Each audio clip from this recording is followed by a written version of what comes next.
welcome to Tech Talk with Tab. I'm Rebecca. I'm Marco. And we're here today to talk to you a little bit about a disaster recovery plan, what it is, and how you create one. So, Marco, what is a disaster recovery plan? So a disaster recovery plan is nothing more than a formal document that you have developed to cover all the potential essentials on how to run your business in case of a major disaster that prevents you from running your business on a regular basis. All right. And how do you go about creating a plan, and what are the essentials that the plan really needs to have? So there's a lot of aspects to it. So, not just from the IT area, but you have to look into, personnel, inventory, everything that makes your business run Okay, smoothly. so from soup to nuts. Exactly. Okay. So, but focusing in IT, one of the things that you want to have is make sure you have accurate inventory of your hardware and software information. Yeah. You want to make sure that you have good, reliable backups. That's very important. At the same time, you want to make sure that you have any type of business continuity tools that will allow you to, let's say, for instance, for email, maybe for web, or other things to that effect.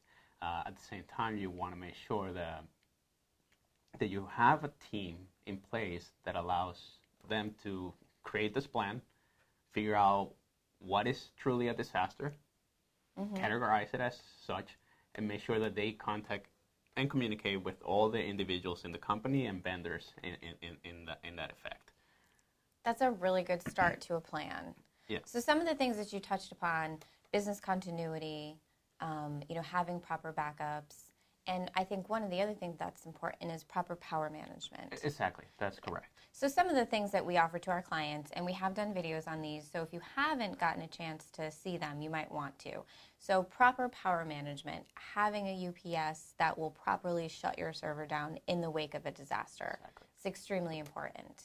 Having a backup solution that allows you to not only have backups on site, but also in the cloud. Exactly. And then we have something unique, which is called a SWAT server. So this will help mostly when a server is down and we can get to it in the wake of a disaster where we can't get to it. We could probably implement after. But our SWAT server is unique in the fact that it allows us to, and correct me if I'm wrong, spin up a virtual of your existing server so that you can get back up and running.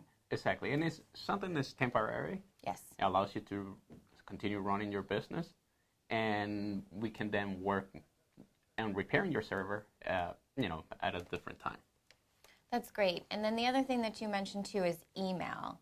So if your email is hosted through your server, Exchange server, and your power is down, you're not getting any email. But we have a solution that allows you to get your email via a web portal. Exactly. And that's our Patrol Dog email defense. Yeah. One other thing that I would like to say about part of developing the plan is, of course, testing regularly. Yes, that's extremely important. Because if you don't test regularly, then you wouldn't know whether this plan is still accurate, whether it works, or anything like that. So once you go through the process of building this plan, make sure you start testing it right away.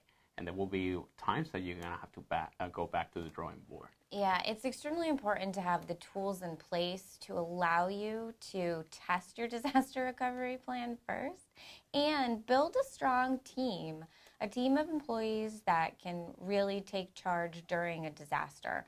We have a team here at Tab, and they do meet on a quarterly basis, and they really do look at what our needs are as a company in order to make sure that we continue to run into disaster. And that might just be like one day remotely working from home. It doesn't have to be like a week-long disaster. Exactly. And it doesn't have to be a natural disaster, like you mentioned, a fire in your office, a flood in your office. Anything that's going to disrupt your daily procedures is really what you need a plan for. So we actually have a document here at Tab that we give to all of our clients. It's called our Foul Weather Preparedness Document. And it really is kind of a Kickstarter for a disaster recovery plan. It by no means is a disaster recovery plan. Exactly.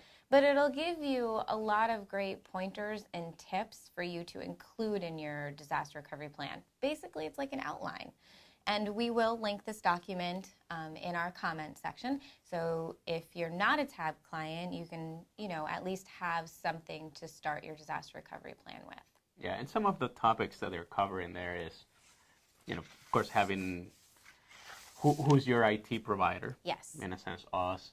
But who provides your internet, plumber, phone number, contact for electrician, fire department, and things like that. So important information that, it will be good to have during a disaster. Yeah, and it also goes through tips and tricks. So even if it's just a standard storm that you're going to go through, make sure your laptops are powered up. Make sure your cell phones are all powered on. Make sure you have your backup battery. I mean, there's so many types of different backup batteries that you can have, even if it's just, one of those little solar-powered batteries. But it really gives you some really good ideas on things that you might forget about during a disaster.